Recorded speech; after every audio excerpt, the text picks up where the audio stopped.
Podcast chez Cavant, en collaboration avec Hockey Ballers, Rénovation Alcam Calfeutrage, Deck RDP, Future Generation Sport Collection Card, DA Sport. Prépare-toi, l'échec avant arrive en direct dans ton écran dans quelques instants. Épisode du mercredi 10 juillet 2024. C'est parti! Robidoux vers Duguay. Duguay attend patiemment. Vers Robidoux. Un tir! Un but! Jean-Simon! Robidoux! Bidou! Et Jean-Simon Robidoux à la mise en jeu. La mise en jeu, c'est Franciscaise qui s'est roué sur la balle. Attention sur le bord de Robidoux. Franciscaise, goal! Francis!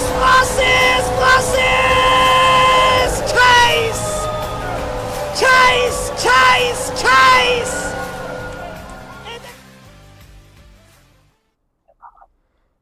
Mesdames, messieurs, bonsoir à tous et bienvenue au podcast chez Cavant, le podcast sportif là où tous les amateurs de sport se donnent rendez-vous en grand. Ce soir, gros épisode encore une fois très chargé. On va débuter le premier segment de 18h30 à 19h, le segment Soccer coup franc avec Bruce Lubin et Nicolas Zotta qui fait son entrée au podcast chez Cavant. Messieurs, bonsoir. Bonsoir. Bonsoir.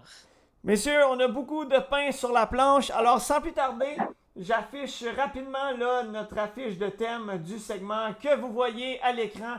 Coup franc, le segment MLS, mais attention, qui ne portera pas seulement sur la MLS, mais sur d'autres événements dans le monde du soccer, notamment l'Euro et la Copa. Messieurs, je vous laisse aller, vous avez beaucoup de pain sur la planche, alors débutons avec l'Euro si vous le voulez bien. Oh ben, pas de problème. Premièrement, je vais commencer à parler du match Espagne-Allemagne qui s'est passé le vendredi 5 juillet. Ça s'est fini 2-1. L'effet saillant que j'ai noté, c'est le but de Dani Olmo à la 51e avec une aide de Lamine Yamal, seulement 16 ans. Le jour de la finale, il va avoir 17 ans, fait que c'est quand même un parcours assez incroyable pour cet Euro. Par la suite, à la 89e minute, Florian Wirtz marque pour l'Allemagne, désolé. Et ça continue comme ça. On a deux périodes de prolongation assez partagées, disons. Puis, à la 118e minute, Merino de la Real Sociedad fait une tête et reproduit la célébration de son père qu'il avait faite au même endroit il y a 33 ans en en Allemagne, lui aussi, pour l'Espagne.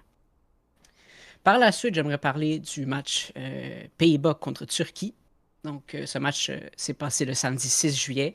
Ça a terminé 2-1. L'effet saillant pour ça, donc le premier but est allé à la Turquie avec Akiadin sur un coup de pied arrêté, puis les Turcs qui prennent les Hollandais à dépourvu. Le style de jeu des Hollandais va un peu comme suit, ça va vraiment prendre la pression, ça va monter le bloc assez haut, ça va continuer à jouer avec la possession. Puis là, par la suite, à la... oups, désolé. Donc, De Vrij qui égalise avec un corner à la 70e minute pour le Pays-Bas. Et de la 84e à la 87e, on voit une poussée de la Turquie et deux occasions ratées. Et ça s'est fini 2-1. Je laisse le reste des matchs à Bruce. Donc, pour les matchs quart de finale, on a eu deux matchs assez serrés qui d'ailleurs ont nécessité deux séances de tir au but. Donc, le match entre le Portugal et la France s'était soldé sur un match nul de 0-0. Les deux périodes de prolongation n'ont pas fait de match. Donc, une séance de tir au but était obligatoire et la France s'est imposée par la marge de 5 tirs au but à 3 en éliminant justement le Portugal de Cristiano Ronaldo. Donc, le Portugal qui est éliminé, la France qui se dirigeait à ce moment-là en demi-finale et allait rencontrer l'Espagne. On va y revenir après lors de ce match. Et le deuxième match quart de finale, après ce match que Nicolas a donné, et c'était l'Angleterre contre la Suisse. La Suisse qui a jusqu'ici fait un très beau parcours. Malheureusement, se sont arrêtés justement au quart de finale. Ils ont été stoppés par les Anglais dans un match très, très intense. Ça s'est fini avec une marque justement de 1-1. Il y a eu une séance de tir au but. Pourquoi? Parce que Bril Mbolo, excuse-moi, à la 75e minute, avait par surprise pris l'Angleterre au dépourvu avec l'avance. Ensuite, 5 minutes, à peine 5 minutes plus tard, Bukayo Saka pour l'Angleterre joue les héros et crée l'égalité. Par la suite, dans les deux périodes de prolongation, il n'y a pas une main. Donc, ce qui fait qu'il y a une séance de tir au but. C'est aussi soldé par la main de 5-3. Et si on parle un petit peu statistique dans ce match-là, ça a été 13 tirs du côté de l'Angleterre, 11 tirs du côté de la Suisse, pour un total de 3 tirs cadrés de chaque côté. Une possession relativement égale, alors que la possession a été de 52-48, alors que dans certains matchs, on a eu le droit à du 40-60, 45-65. Excuse-moi. Non, 45-55. Donc, ça a été beaucoup plus égalité de chaque côté sur cette possession de balle. Et par la suite, justement, l'Espagne, finalement, qui se rend bel et bien en finale parce qu'ils ont terminé le match d'hier de demi-finale avec une victoire de 2-1 contre l'équipe de France. Premièrement, dès la 9e minute, Randal Colombo, buteur français, a bel et bien marqué le premier but de l'équipe de France sur le jeu. Donc avant, comme on a discuté, il y avait eu un but sur penalty et des buts contre son camp. Mais là, celui-là était un réel but de Randal Colombo. Et par la suite, en 4 minutes, 4 petites minutes, le match est totalement renversé, alors que Lamine Yamal, 16 ans, comme Nicolas l'a dit tout à l'heure, marque d'une somptueuse frappe en lucarne de Mike Maignan, qui était jusque-là sensationnel dans le tournoi, 21e minute. Et ensuite, encore une fois, Daniel Mo qui marque malheureusement petit contre son camp de la part de Jules Koundé, mais qui fait un tournoi sensationnel jusqu'ici. Par contre, le but est finalement accordé à Olmo, mais on voit bel et bien que Jules Koundé l'a touché.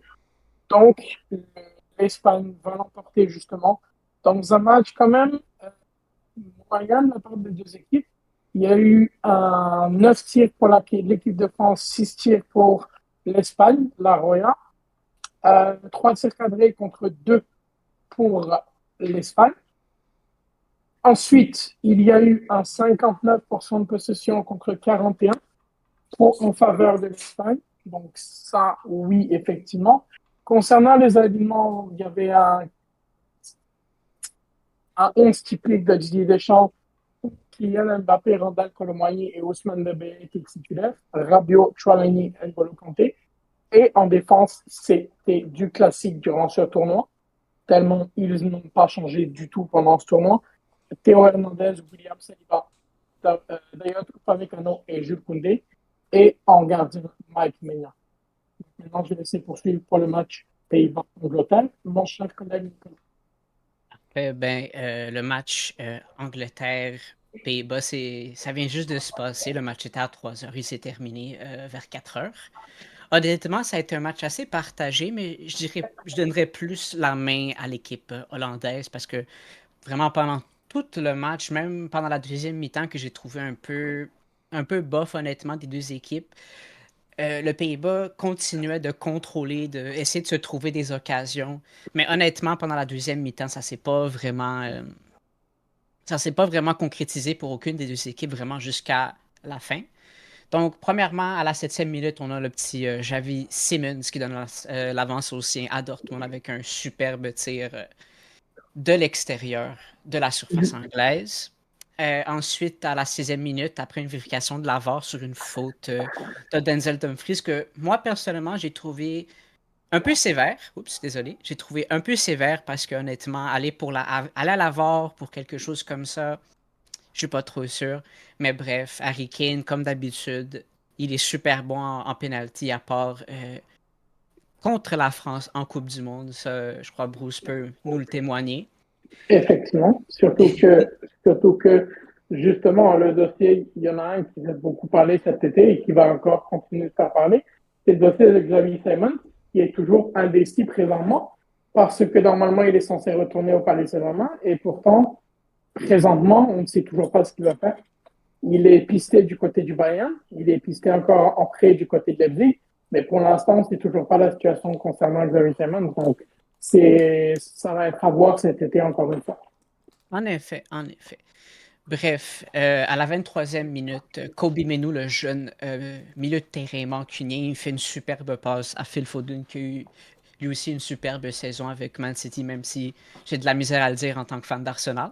En tout cas, ça c'est un peu hors sujet. Mais en fait, Foden va commencer à tricoter dans la surface, il va tirer, mais sauf que Denzel Dumfries, celui qui avait accordé le penalty, se met in extremis en avant du but, en avant de la ligne de but, et fait que le but n'est pas rentré dans les filets. Par la suite, comme je vous l'ai dit, deuxième mi-temps, ça a été assez serré jusqu'à la 90e minute quand Ollie Watkins donne la libération aux siens et marque un but, ce qui nous donne le résultat de 2-1 pour l'Angleterre. Et donc, ils vont rejoindre l'Espagne le 14 juillet à 3h. Oui, et là, dans le fond, là, dimanche le 14 juillet 2024 sera la grande finale entre l'Espagne et l'Angleterre. Messieurs, je crois qu'on va avoir le droit à une excellente finale pour cet Euro 2024. Et je veux vous entendre rapidement avant de sauter vers la Copa América. Vas-y, Bous. Justement, pour finir sur ça, justement, il y a une statistique, il y a deux statistiques qui sont quand même grosses pour justement cet euro. C'est à propos de l'Angleterre. L'Angleterre, justement, en 2020 et 2024, est la quatrième nation à enchaîner 2 finales consécutives à l'euro. Après l'URSS en 1960-1964, l'Allemagne 1972-1976, 1976-1980, 92-96 et l'Espagne en 2008-2012. Et aussi que Gareth Southgate, le sélectionneur anglais, et le sélectionneur comptant le plus de matchs dans l'histoire à l'Euro sans jamais s'incliner. 13 matchs, 8 victoires, 5 nuls, 0 défaite. Attention à ça quand même. Ouais, je suis assez d'accord avec ça. Moi, honnêtement, ça va être un match assez partagé. T'as deux équipes qui ont beaucoup de super éléments, que ce soit des jeunes ou des moins jeunes, des vétérans. Comme du côté de l'Espagne, on a Rodri que pendant tout l'Euro a été super magistral. Mais t'as aussi les deux jeunes sur le côté, Nico Williams puis Yamal Lamine, que eux, honnêtement, je trouve que Yamal Lamine s'est laissé découvert cet Euro, honnêtement. C'est sûr qu'on a déjà eu des bribes de son talent au Barcelone, mais c'est pas comme un segment de tournoi où tu as 3 matchs pour faire la différence, pour montrer t'es qui. Mais bref, du côté de l'Angleterre, honnêtement, je suis pas trop sûr parce que je trouve que Southgate, il ne sait pas comment gérer son équipe, son effectif. C'est la même chose qui est arrivé au début des années 2000 quand il y avait des joueurs comme Gerrard, comme Scholes, comme Lampard. Donc, tu as trop de richesses, mais tu ne sais pas où les mettre exactement puis comment les faire fonctionner ensemble. Donc, j'ai peut-être un léger avantage pour l'Espagne, mais ça va être un match très serré. Ça va être un match très serré, effectivement, justement, mais comme on dit toujours, Harry Kane, c'est tout ou rien. Et si on remarque, Harry Kane, les dernières années, les titres, c'est pas pour lui. Donc, est-ce que ça va fonctionner cette année concernant l'Euro ou pas? Parce que là, il n'aura pas beaucoup d'occasions encore, malgré tout, d'aller chercher une compétition internationale, qu'on le veuille ou pas. Ouais, surtout qu'ils viennent sortir d'une saison blanche avec le Bayern de Munich qui est habitué de gagner les titres en Allemagne. Exactement. Mais bref, on peut continuer avec la Copa. Si ça ne te dérange pas, je vais commencer avec le match Équateur-Argentine. Parfait. Parfait. Donc, ça s'est passé le jeudi 4 juillet. Ça a terminé au score de 1-1 et ça a terminé avec une séance de pénalty qui s'est sommée de 4-2 pour l'Argentine. Mes éléments clés, honnêtement, c'est à la 34e minute, désolé, quand Lisandro Martinez, le défenseur mancunien, donne l'avantage aux siens. J'ai aussi à la 61e minute, quand Ener Valencia, un joueur qui a tout le temps été pisté avec le CF Montréal, marque un penalty à la 61e minute. Mais bref, après, par la suite, ça a été vraiment un match très, très, très serré pour les 2 périodes de prolongation, puis pour la deuxième mi-temps aussi, jusqu'à temps qu'on ait la séance de penalty. Et le gardien qui souvent s'exprime et montre toute sa brillance pendant les séances de penalty, Emiliano Martinez, désolé, donne la victoire à son équipe. Bruce, je veux t'entendre sur l'impressionnante victoire du Canada, j'ai envie de dire, contre le Venezuela. Ça a été un excellent match. Et si on revient à tes propos de la semaine dernière, bon, j'ai pas écouté l'étendue de la rencontre, mais tout du moins, j'ai quand même suivi là, un peu la rencontre. Bruce, de mémoire, tu as dit la semaine dernière, il faut que le Canada débute la rencontre en force et ne doit pas partir en retard si on veut avoir une chance de l'emporter. As-tu été satisfait de ce que tu as vu du Canada contre le Venezuela? Contre le Venezuela, ben écoute, justement, ça rejoint mon point de la semaine dernière. Parce que on a Jacob Schaffelberg qui est la 13e minute au Canada. Le Canada qui commence très tôt, comme je l'ai dit dès le début du match, commence à attaquer dès le début du match. Je suis des consignes de Jesse March qui est sélectionneur du Canada. Et au final, ça peut fuir parce que justement, comme je viens de le dire, Stapelberg marque 1-0. Oui, ils se font rejoindre malheureusement avec une erreur évitable, une malcommunication entre Maxime Crépeau et son défenseur. Donc, Crépeau, malheureusement, s'est avancé et au final, c'est un petit peu un but de gag parce que il s'est fait lober, effectivement. Donc, on arrive à 1, mais par contre, le Canada ne se défait absolument pas. Il continue les efforts jusqu'en fin de match. Et là, étant donné justement que la Copa América, c'est mort subite, c'est-à-dire que quand il y a les 90 minutes qui sont passées, il n'y a pas de prolongation, il y a directement les tirs au but, tirs de barrage. Et donc, le match qui se termine, et oui, sur un score de 4 tirs au but à 3 pour le Canada. Et c'est Ismaël Koné qui donne justement la victoire. Ismaël Koné qui a été transféré d'ailleurs à l'Olympique de Marseille. L'Olympique de Marseille, justement, plutôt doit être très content parce qu'il y a eu un pourcentage de la revente concernant pour le CF Montréal, concernant Ismaël Koné. Le match, honnêtement, ça a été un très gros match au niveau des tirs. Il y a eu 16 tirs contre 15 en faveur du Canada, 7 tirs cadrés contre 3. Effectivement, la possession a été du côté du Venezuela à 57% contre 43%. Mais justement, le Canada, comme j'ai dit dès le début du match, a démarré très, très, très fort. Et rapidement, là, je tiens à m'excuser d'avoir massacré le nom du Venezuela juste avant de donner la parole à Bro. J'ai vu la réaction de Nicolas. J'en ai pas rajouté, mais je me suis dit dans ma tête, et là, Bruce m'a repris et merci. J'ai comme réagi là, par la suite. Donc, c'était important pour moi d'offrir mes excuses aux gens du Venezuela. Les gars, on va poursuivre avec la suite. Là, il reste plus grand temps. Donc, on va essayer d'enchaîner un petit peu plus rapidement là, avant de sauter vers la MLS là, et le point de presse là, qui a eu lieu aujourd'hui du côté du CF Montréal. Donc, l'Uruguay contre le Brésil, Michael. Nicolas, excuse-moi, mon Dieu. Tu peux en parler si tu veux, Nicolas? Ah non, c'est correct que j'ai regardé le match aussi. Donc, honnêtement, ça a fini 0-0. Ça n'a pas été un match super techniquement puis offensif du côté du Brésil parce qu'il leur manquait, désolé, leur talisman Vinicius Junior, honnêtement, un superbe ailier qui joue au Real Madrid. Fait il y a eu beaucoup de cartons jaunes au total. En 13 minutes, il y en a eu 3 pour les deux équipes. Fait que c'est quand même beaucoup. Mais pendant les championnats sud-américains, c'est tout le temps un peu plus rough. Bref, après les 90 minutes, il y a eu les pénalités. Puis malheureusement, cette équipe brésilienne n'a pas pu surmonter l'Uruguay. Ça a fini à 4-2 en tir de pénalité. Et justement, comme on a dit, ça a joué très très fort. Et il y a même eu une exclusion à la 74e minute d'un joueur uruguayen. Et justement, comme j'ai dit l'autre fois, les déclarations de Ronaldinho, elles font du sens. Effectivement, les déclarations de Ronaldinho sur le jeu brésilien, elles font du sens, mesdames et messieurs. Pas d'accord avec ça.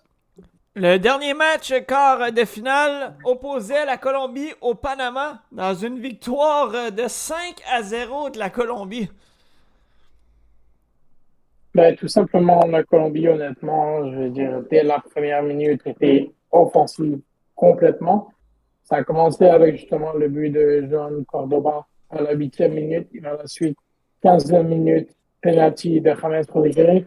James Rodriguez, ancienne gloire du Real Madrid. Ensuite, Luis Diaz, 41e minute. Richard Rios, 70e.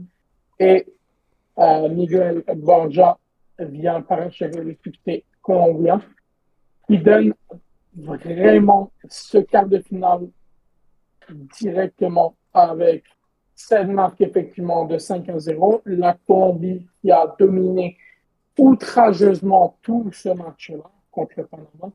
Honnêtement, ce n'est pas une surprise malgré tout parce que la Colombie a toujours été forte en Copa América, malgré tout ce qu'on peut leur en vouloir.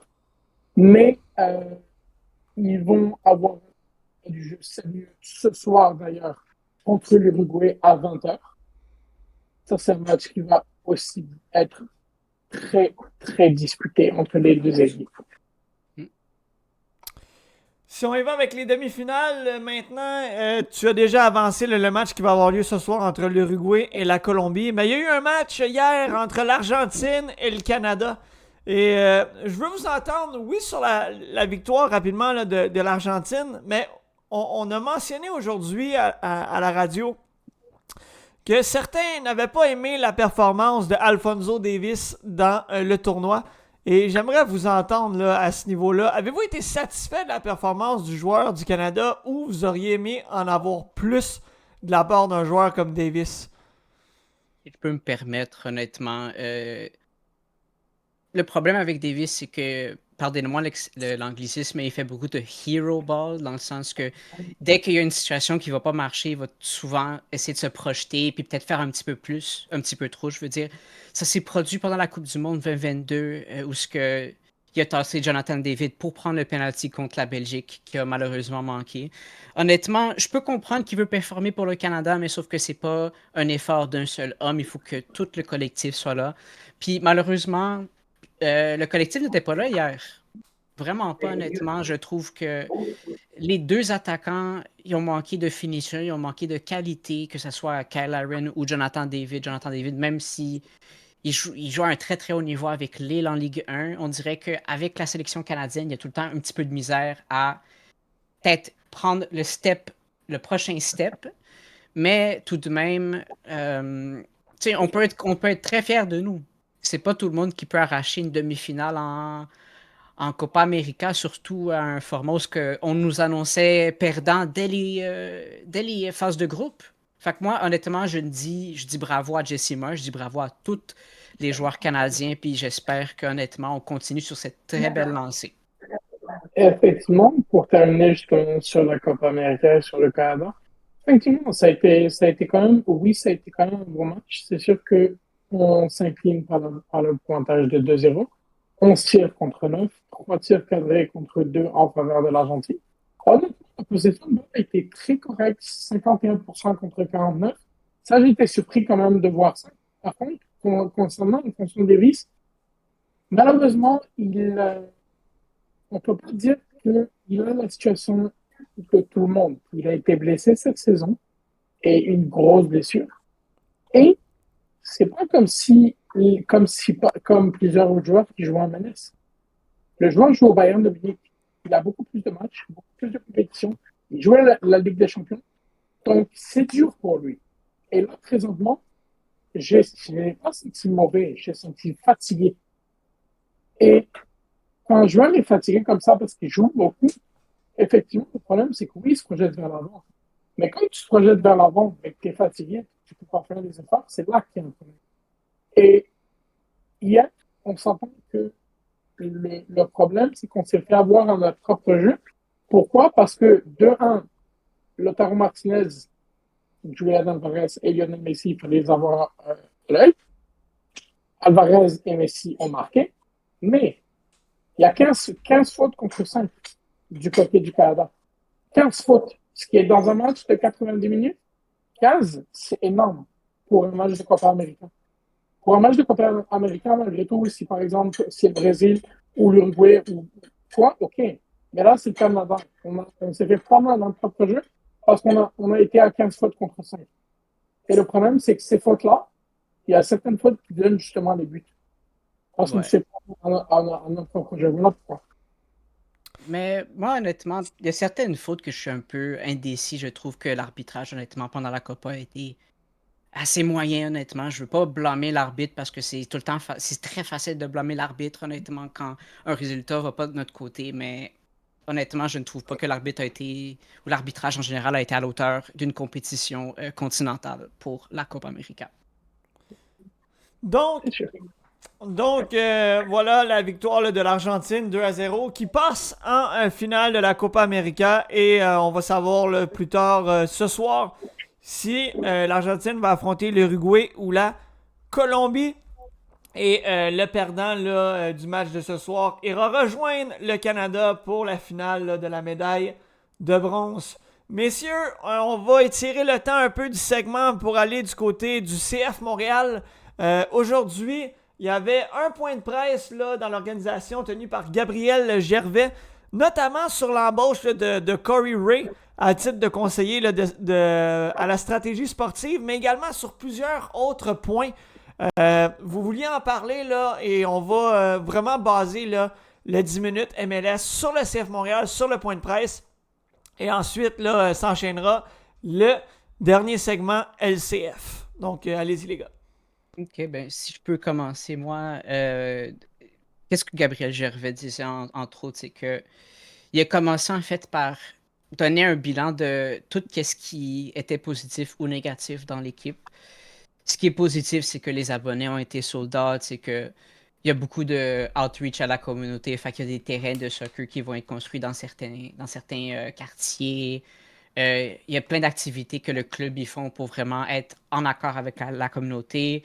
Il y a aussi un rappel de la philosophie parce que après le départ de Olivier Renard, disons qu'il y a beaucoup de partisans qui étaient un peu confus avec la philosophie de recrutement ou de formation du club. Et là, Gabriel Gervais a voulu rester clair et net et a juste dit en fait, et il a affirmé en fait que son objectif c'était de former des jeunes joueurs, d'être compétitifs, de jouer un soccer ou un football d'attaque et aussi de continuer à entretenir nos liens avec Bologne. En ce qui concerne Corey Ray, cette embauche-là était un peu similaire à celle de Jeff Gorton avec le Canadien de Montréal. Mais changer un peu de sport rapidement. En fait, c'est la Ligue qui a conseillé à Gabriel Gervais les services de Corey juste comme consultant. Ce qui veut dire que ce n'est pas un poste à long terme. C'est plutôt un poste, en fait, pour remettre tout à sa place, reconstruire l'équipe, faire qu'elle est compétitive. Bref, Gabriel Gervais, il a beaucoup parlé de remise en question, que ce soit du côté administratif, que ce soit du côté sportif, pardonnez-moi. Il y a vraiment beaucoup d'idées en arrière de ces deux entités-là. Bref, qu'est-ce que Gabriel Gervais voudrait faire, en fait, pour la saison morte de B25, c'est de faire un peu le ménage de la masse salariale. En ce moment, le CF Montréal est un peu comment dire, pris entre... est un peu pris avec une masse salariale qui n'est pas vraiment apte à faire des bons changements ou à refaire une équipe compétitive pour la MLS. Puis c'est ça, en fait. C'est tout le temps. C'est ça, l'essentiel de qu'est-ce qu'il disait. Puis c'est ça. Est-ce C'est que, ça, est-ce que je peux me permettre en disant que Gabriel Gervais, depuis son arrivée avec le CF Montréal, il y a eu beaucoup de mouvements, beaucoup de changements, des entrées de nouveaux entraîneurs, des congédiements, autres membres du personnel dans l'organisation. Est-ce qu'on peut dire que Gabriel Gervais est plus que patient avec le CF Montréal? Parce que je pense que c'est pas n'importe qui sera encore en place aujourd'hui. Puis je pense qu'on peut dire clairement que Gabriel Gervais est patient avec la situation du CF Montréal, là. Justement, effectivement, si je peux me permettre, Gabriel, j'avais cette année est très, mais très patient avec le CF Montréal. Justement, pourquoi? Parce qu'on a pu voir au courant de l'année que M. Joey Saputo, cette année, il n'a pas été présent pour le CF Montréal. C'est pas parce que son club de Bologne s'est qualifié pour la première fois en Ligue des Champions de l'histoire du club. Donc, il a délaissé le club et il a donné pratiquement les rênes à Gabriel Gervais. Mais il faut savoir que cette annonce que le CF Montréal fait aujourd'hui concernant Corey Ray, c'est une expertise de 18 saisons en MLS. Il a 3 championnats et un titre de Super Shield. Il était directeur général adjoint du Club Columbus depuis mars 2020.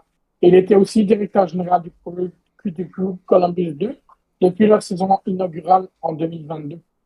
Et il faut savoir que, justement, lui, il a joué un rôle crucial dans le recrutement de membres clés du personnel technique du crew, la préparation et la sélection lors du Super Draft annuel de la MLS, ainsi justement que la signature de joueurs importants du club. Donc, si Gabriel Gervais décide justement de faire ce move-là, excuse-moi de cet anglicisme, mais ce move-là, il est très, mais très calculé de la part de Gabriel Gervais. Et justement, on voit que c'est lui et non Joey Saputo qui prend les décisions. Voilà la raison réelle de cette embauche de Paul. très d'accord, très d'accord. Donc, messieurs, le CF Montréal qui sera en action samedi prochain dès 19h30 contre Atlanta United. Aujourd'hui, Gabriel Gervais qui aura mis les pendules à l'heure sur plusieurs sujets. D'ailleurs, vous pouvez, ceux et celles qui voudront revoir des extraits du point de presse de Gabriel Gervais disponibles sur RDS, sur TVA Sport, BPM Sport, toutes les chaînes de sport que vous voulez sur les réseaux sociaux. A parlé de plusieurs points importants et on vous le rappelle encore une fois, ils seront en action le CF Montréal samedi prochain à 19h30 contre Atlanta United. Messieurs, c'est ce qui va conclure le segment soccer où on a parlé aujourd'hui encore une fois de l'Euro, de la Copa América et spécialement du CF Montréal et du point de presse de Gabriel Gervais. Donc messieurs, excellent travail ce soir et on se dit à la semaine prochaine. Eh bien, juste une petite chose en terminant, justement, je pense que Nicolas, il y avait certains matchs à voir oui, c'est vrai. semaine. Oui. Vas-y, Nicolas. Il y avait certains matchs à voir cette semaine oui, de haut niveau. C'est vrai, oui. En fait, j'ai des recommandations pour ceux qui veulent consommer du soccer MLS parce que ce qui est important avec le soccer MLS, c'est de promouvoir le soccer ici en Amérique, au Canada, en plus particulier. Donc, évidemment, il y a le match Montréal contre Atlanta. C'est au Stade Saputo d'ailleurs. Donc, et si vous voulez une superbe après-midi, une très belle ambiance, vous pouvez aller au stade avec votre compagne ou des amis. Honnêtement, c'est une superbe après-midi. Par la suite, on a Colorado contre New York Red Bulls, qui est deux équipes de haut niveau, haut de tableau, que ce soit à l'ouest pour Colorado et le Red Bull à l'est. Ensuite, on a Portland contre Salt Lake City. Salt Lake City, il y a un joueur qui m'intéresse et que j'affectionne très particulièrement, c'est Diego Luna. Diego Luna qui est à... 2 petites secondes, je vais vous trouver les stats. J'avais ça écrit ici. Donc, 5 buts, 8 passes. Honnêtement, cette saison, c'est très, très, très solide. Malheureusement pour lui, il n'a pas été sélectionné pour l'équipe olympique américaine, mais quand même. Bref, ensuite, on a LAFC contre Columbus. Encore une fois, 2 équipes du haut de tableau. Et le 17, j'ai Atlanta contre New York City FC. New York City FC qui est assez haut dans le classement, mais Atlanta qui, je vous rappelle, est proche de faire les séries, mais qui essaye. Ensuite, j'ai le Red Bull contre Montréal. Encore une fois, on doit supporter le CF Montréal. Ensuite, on a le derby texan, donc Dallas contre Austin, l'équipe de Matthew McConaughey. Et on finit avec LAFC et Salt Lake City, comme je le dis, 2 puissances de la conférence Ouest. Superbe match. Parfait. Et juste en terminant, il y a 2 matchs aussi de la semaine qui ont eu lieu et il faut en parler. Orlando City qui donne une correction au DC United 5-0. Et attention, l'Inter Miami qui est en train, avec l'absence de Lionel Messi, Luis Suarez et Jordi Alba et Busquets, ils ont subi une correction de la part de Cincinnati sur le score de 6-1. Et là, encore cette semaine, Suarez n'est pas là, Messi n'est pas là. Donc, attention cette semaine, parce qu'ils vont jouer contre l'Inter Miami. L'Inter Miami joue contre qui cette semaine-là? L'Inter Miami, il joue contre... Désolé. Toronto, voilà, contre... Il joue le 17 contre Toronto et Toronto qui revient bien malgré tout. Attention. Ouais. Oui, assurément, là, beaucoup de matchs à suivre dans la MLS, là, autant samedi prochain que mercredi 17. Et mercredi prochain, le 17, nous sommes de retour pour un autre segment soccer en compagnie de Nicolas Zotta et Bruce Lubin. Messieurs, de l'excellent travail. Allez vous reposer, puis on se dit à la semaine prochaine. Bonne soirée, mon cher. Bonne soirée. Merci beaucoup, au revoir. Et là, mesdames, messieurs, on est prêt à l'accueillir, la voix mielleuse de l'échec avant, Cédric Paquette, pour le segment LCF. Et je vous mets là l'image à votre écran en espérant que ça fonctionne. Et oui, donc vous le voyez, segment premier les buts, le segment LCF. Et je nous remets à l'écran. Cédric, comment vas-tu? Ça va super bien, merci toi. Ça va bien, ça va. Moi, quand j'entends cette voix mielleuse, là, on dirait que ça me calme. Là. Je suis prêt à enchaîner le prochain segment. Parfait, ça. Donc, Cédric, si tu le veux bien, on va revenir avec la semaine 5 et nos prédictions. Donc, à commencer là par le match Saskatchewan-Toronto. De mémoire, là, j'avais été avec la Saskatchewan contre les Argos. Je pense que c'était sans surprise. Je sais pas, je crois que de ton côté aussi, c'était Saskatchewan. Je pourrais pas dire que je me souviens. Je pense que j'avais pris Saskatchewan aussi, mais avec du recul, évidemment, là, c'était assez évident là, que Saskatchewan sont sur un très bon début de saison puis qu'il y avait des bonnes chances de gagner ce match-là. Je crois que dorénavant, je vais écrire nos prédictions pour être sûr qu'on se Ouais, souvienne. ça serait une bonne idée.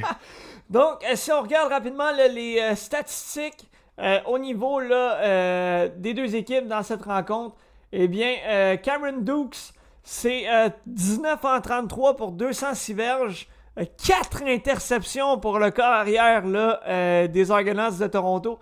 Je pense qu'on peut dire que ça a été un match plus que difficile pour le corps arrière des Argos. Son vis-à-vis, Shea Patterson, 15 en 23, 192 verges, une passe de toucher. Donc là, du côté de la Saskatchewan, ça a été beaucoup mieux du côté de Patterson, le corps arrière des Rough Riders, dans la victoire de 30-23 de la Saskatchewan. Les autres rencontres qu'il y avait dans la semaine 5, Winnipeg, finalement. Et là, je me suis trompé moi de mon côté, j'avais mis le rouge et noir et tu avais mis les Blue Bombers de Winnipeg. Ouais. Et je pense qu'on peut dire, Cédric, finalement du côté de Winnipeg. Ouais. Il fallait que ça arrive, là. Il fallait bien que ça arrive. On sait que c'est une équipe qui est très talentueuse. Il fallait que ça débloque. Bizarrement, ça débloque le match où Colaro s'est blessé. Il joue pas. Finalement, on finit par gagner un match. Mais là, si je peux me permettre, c'était clairement pas grâce au corps arrière qui ont été chercher ce match-là. Straveller qui est venu en relève à Colaros, qui a complété 8 passes sur seulement 11 tentatives, qui est vraiment pas énorme. C'est cherche son nom, le Sergio Castillo, qui est le botteur qui a réussi 6 field goals sur 6, qui est allé chercher 18 points dans une victoire de 25-16. Par lui-même, là, il aurait gagné le match, ça aurait fini 18-16. Ouais, si on regarde là, du côté du Rouge et Noir d'Ottawa, ça n'a pas été la plus grande performance là, du côté du corps Dustin Crum. 8-11, c'est un bon pourcentage de réussite, mais tout de même 11 ballons lancés. Je pense que c'est vraiment minime là, comme performance à ce niveau-là. Des deux côtés, il n'y a pas eu beaucoup de tentatives de passe, honnêtement. C'est rare, je trouve, pour un match de CFL, là, si peu de tentatives. Je pense que c'est pas le seul match non plus. Il me semble que Toronto-Saskatchewan, c'était pas énorme non plus les totaux, là, si je me souviens bien. Ben, si je regarde là, rapidement, là, je peux y retourner, là, mais je crois que en regardant rapidement du côté des Argonauts, c'est 33 passes tentées pour Cameron Dukes et 23 pour Patterson. Donc, quand même un petit peu plus, mais oui, t'as raison. Je pense que surtout dans la Ligue canadienne de football, on est habitué là, à avoir des hauts taux de passes tentées dans les rencontres. Donc, ton point là, qui le plus intéressant, je pense, c'est de dire que le batteur de Winnipeg a gagné le match à lui seul contre le Rouge et Noir. Quand même assez impressionnant, le 18 points, 6-6. Une excellente performance là, pour le batteur de Winnipeg. Autre rencontre qu'il y avait lors de la semaine 5, eh bien, c'est le match entre Montréal et Calgary. Un match qui a bien débuté, mais qui, attention, là, Calgary est venu jouer un peu les troubles-fêtes au stade Percival Molson, mais grâce à une poussée de 15 points au 4e quart, les Alouettes se sont sauvés avec la rencontre, Cédric. Ouais, c'était 26-12 au 3e quart, si je me souviens bien, ça a terminé 30-26. Là, c'était serré jusqu'à la fin. Mauvaise nouvelle du côté des Alouettes, là, Marc-Antoine Dequoy s'est blessé pendant ce match-là. Il sera pas là cette semaine. Je pense qu'il joue demain soir. Demain soir, si je me souviens bien, contre les Argos. Donc ça, c'est une perte qui est un peu difficile pour les Alouettes à ce moment-là de la saison. Sinon, Fajardo, encore une fois, là, un gros match, 374 verges par la passe. C'est à toutes les semaines, j'ai l'impression qu'on revient sur lui, puis qu'il y a un gros match semaine après semaine. Oui, puis ce qui est assez rare, deux interceptions pour Fajardo, mais tout de même, là, on a quand même été capable d'aller chercher la victoire. Donc, je pense que c'est là l'important. Puis quand on regarde le taux de réussite, encore une fois, là, on en parle à toutes les semaines du côté de Fajardo et son taux de réussite, 35 en 42, ce qui est assez impressionnant. Et encore une fois, là, du côté des receveurs, là, on va faire le tour rapidement. Là. Tyson Philpott, c'est 12 en 13 pour 134 verges. Walter Fletcher, 9 en 9, 104 verges. Cole Speaker, 4 en 5. Charleston Rambo, 4 en 5. Reggie White, 2 en 5, ce qui est un peu moins bien. Julian Grant, 4 en 4. Du côté là, de la course, Walter Fletcher, c'est 5 courses pour 56 verges. Fajardo, encore une fois, 4 courses pour 35 verges. Quand on dit qu'on a un corps arrière mobile, je pense que c'est le bon terme. Fajardo est bon. Bon jeu de pied, est capable de courir, de lancer le ballon, a une bonne vision de jeu, capable de se défaire de la pression dans la tertiaire. Je pense que dans l'ensemble, là, les Alouettes, vraiment, là, on a une excellente équipe cette saison. Puis j'ai bien hâte de voir là, les matchs à venir. Là, je vois... il y avait un match dimanche le 7 juillet entre BC et Hamilton. Je ne sais pas si ça a été cancellé, parce que moi j'ai 0-0 sur ce match-là, sur la LCF. Moi j'ai le score, ça a fini 44-28 pour les Lions de BC. Ok, bon ben coudonc. Ah ok, là je l'ai. En cliquant dessus, j'ai eu le score. Donc, une victoire des Lions de la Colombie-Britannique, 44-28. Celui-là, je l'ai eu de mémoire. Là, toi aussi, je pense que tu avais été du côté... de BC. Oui. Honnêtement, l'espoir du côté d'Hamilton est pas énorme. Grosse performance là, du côté de BC. Et je pense qu'on n'a pas fini d'en parler également. Vernon Adams Jr., 26 en 36, 383 verges, 4 passes de toucher, aucune interception.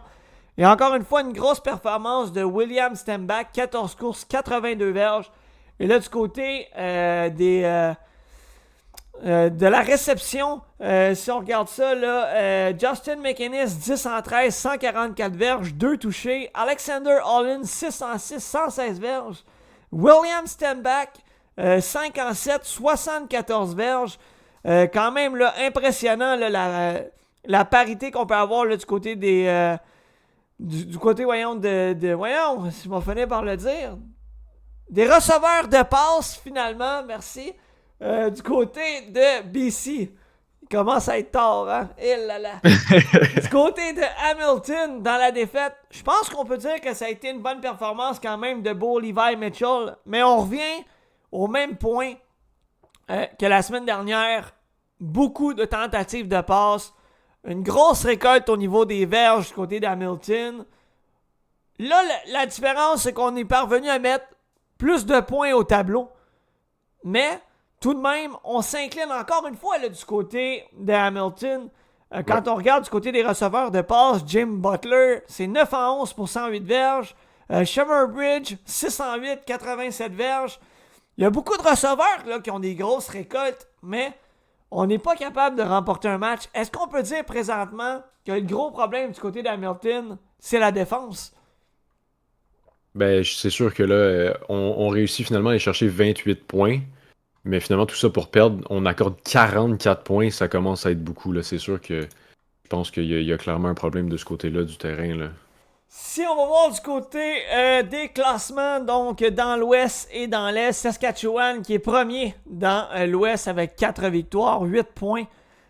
Si on va maintenant au deuxième rang, BC 4-1, Calgary 2-2. Calgary qui commence à remonter la pente tranquillement. Winnipeg finalement qui met sa première victoire au tableau.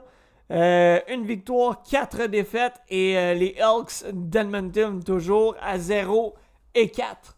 Dans l'Est maintenant, Montréal toujours premier, 5 victoires, 10 points. La seule équipe à avoir récolté 5 victoires jusqu'ici depuis le début de la saison.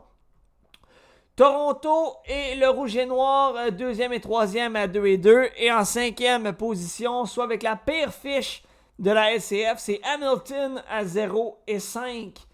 Au niveau des statistiques individuelles maintenant, si on regarde au niveau des verges par la passe, Vernon Adams Jr. qui est premier avec 1752 verges. Bo Levi Mitchell qui vient deuxième à 1671.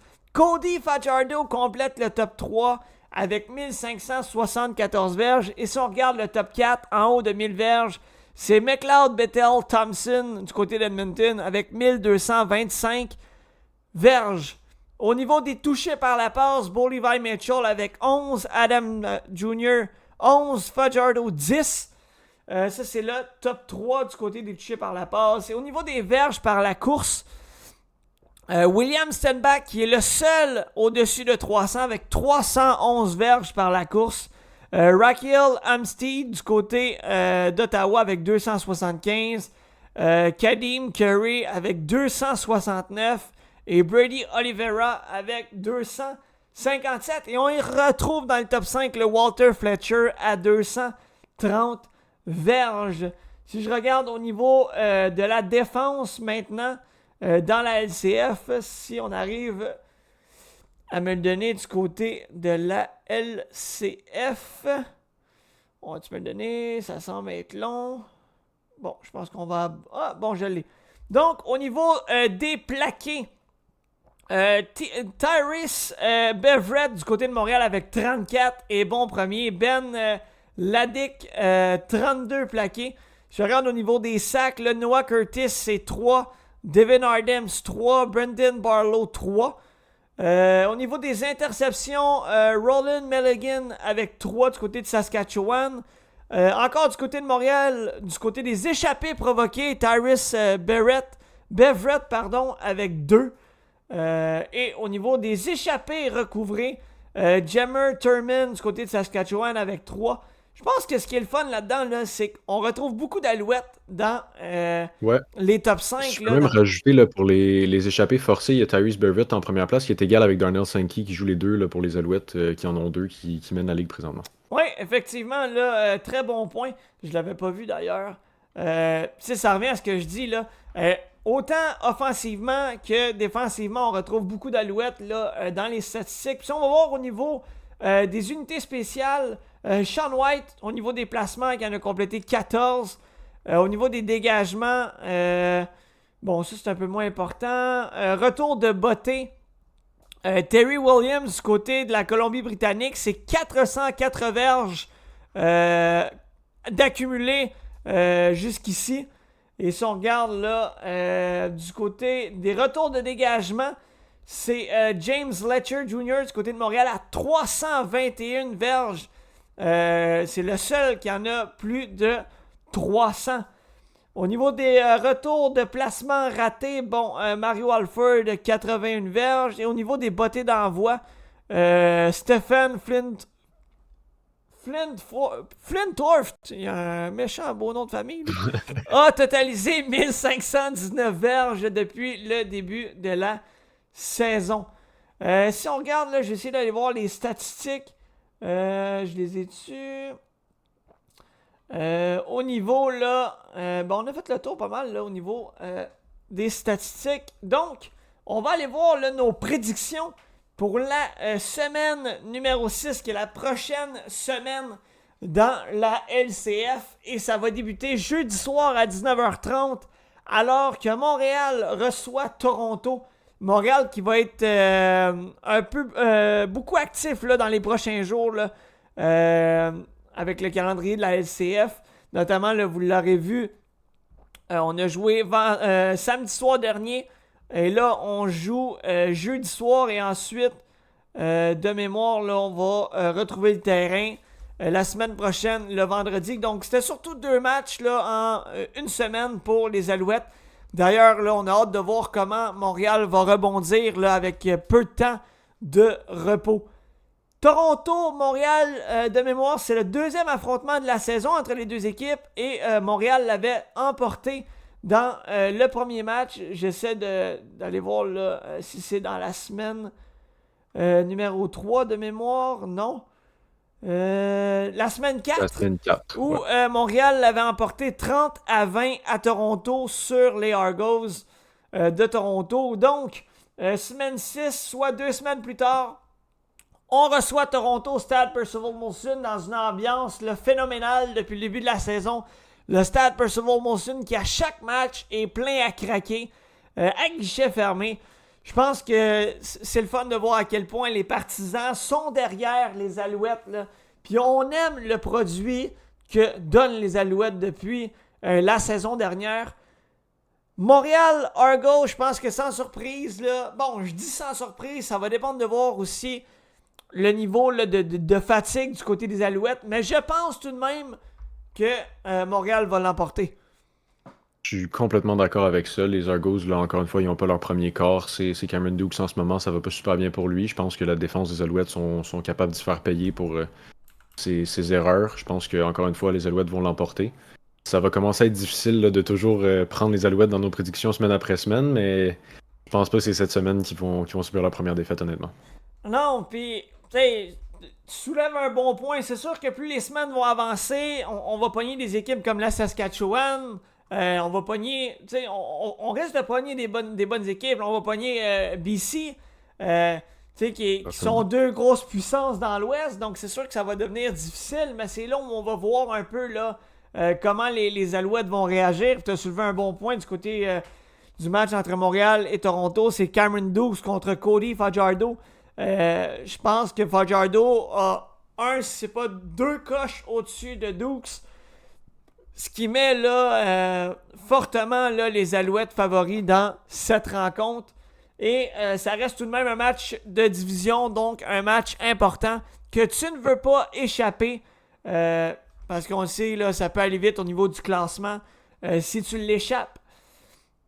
Autre match dans la semaine 6, vendredi le 12 juillet. Les Stampeders de Calgary qui vont affronter les Blue Bombers de Winnipeg. Duel entre Jake Maier et Zach Collaros. Mais là, attention, est-ce que Zach Collaros va être de retour à son poste? Parce que tu l'as dit, là, on a apporté un changement là, dans la dernière rencontre.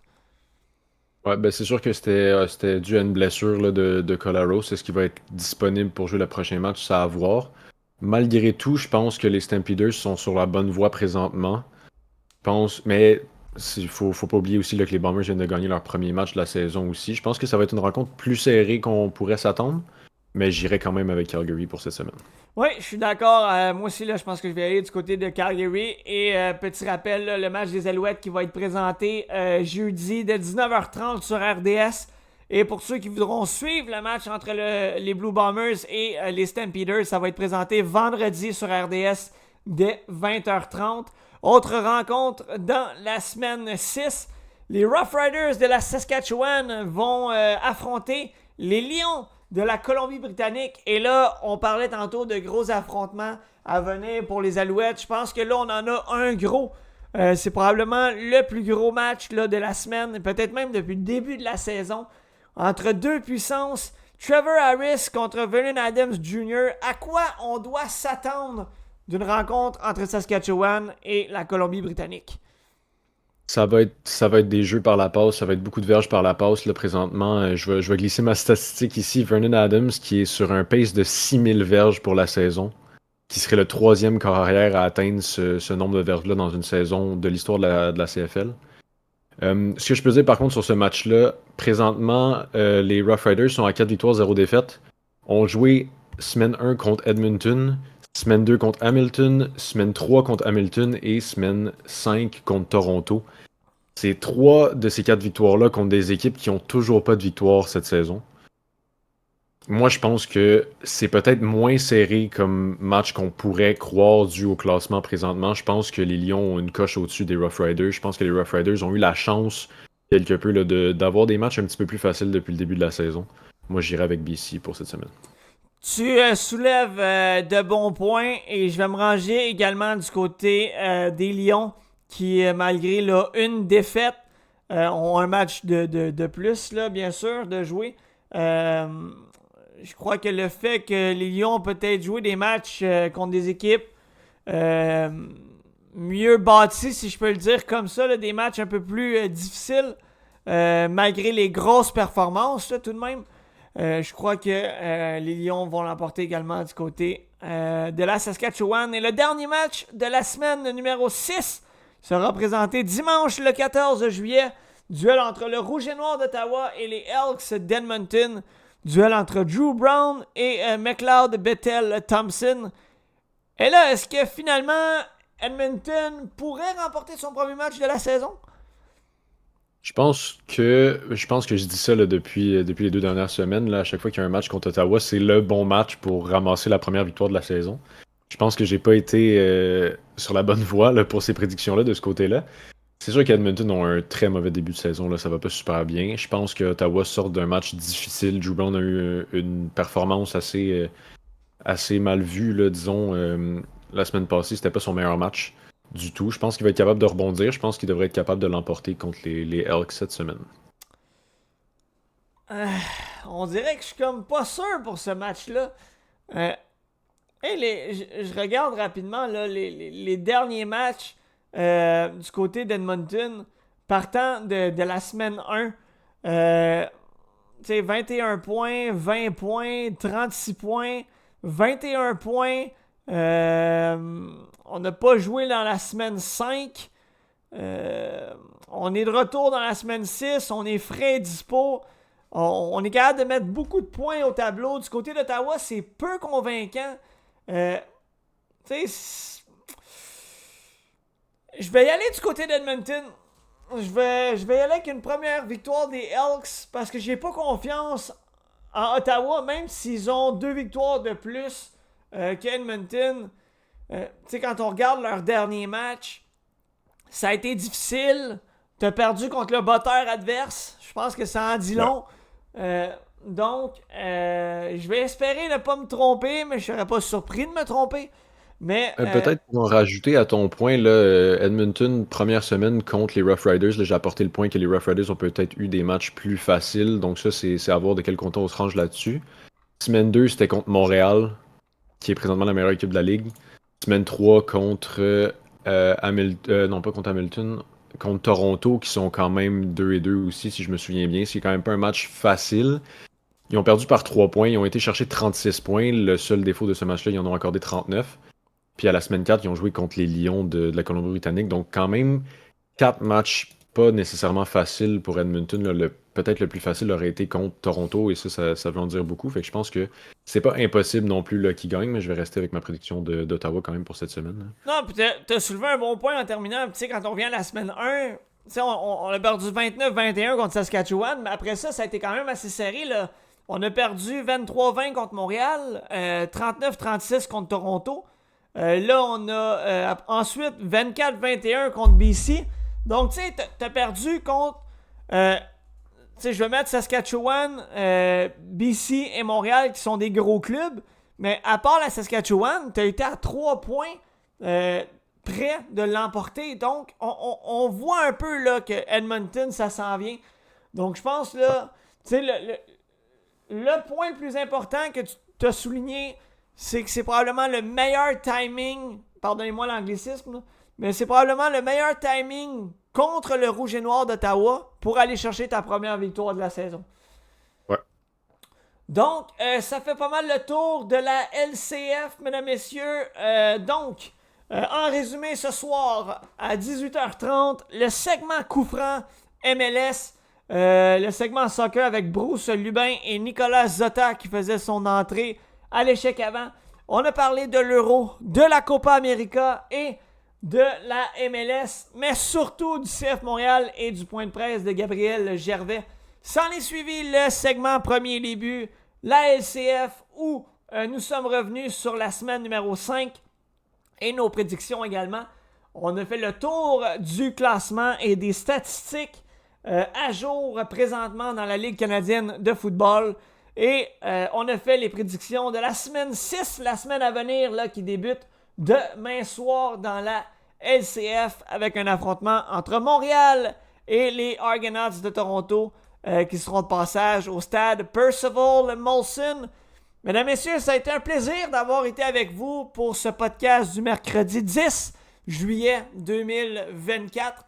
Et attention, soyez des nôtres, dans moins de 30 minutes, Danny Leblond de la LDHQ s'amène à l'échec avant pour parler de la Ligue Deck Hockey Québec, une nouvelle ligue professionnelle pour les joueurs de deck hockey. Donc soyez des nôtres, rendez-vous à ne pas manquer, dès 20h sur la page Facebook de l'échec avant.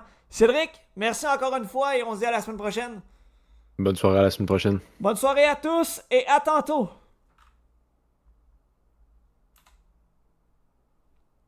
Robidoux vers Duguay. Duguay attend patiemment. Vers Robidoux, un tir! Et le but! Jean-Simon! Robidoux, Bidou! Et Jean-Simon Robidoux à la mise en jeu. La mise en jeu, c'est Franciscaise qui s'est roué sur la balle. Attention sur le bord de Robidoux. Franciscaise! Goal!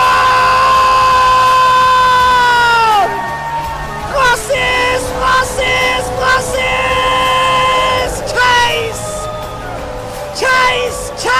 Chase!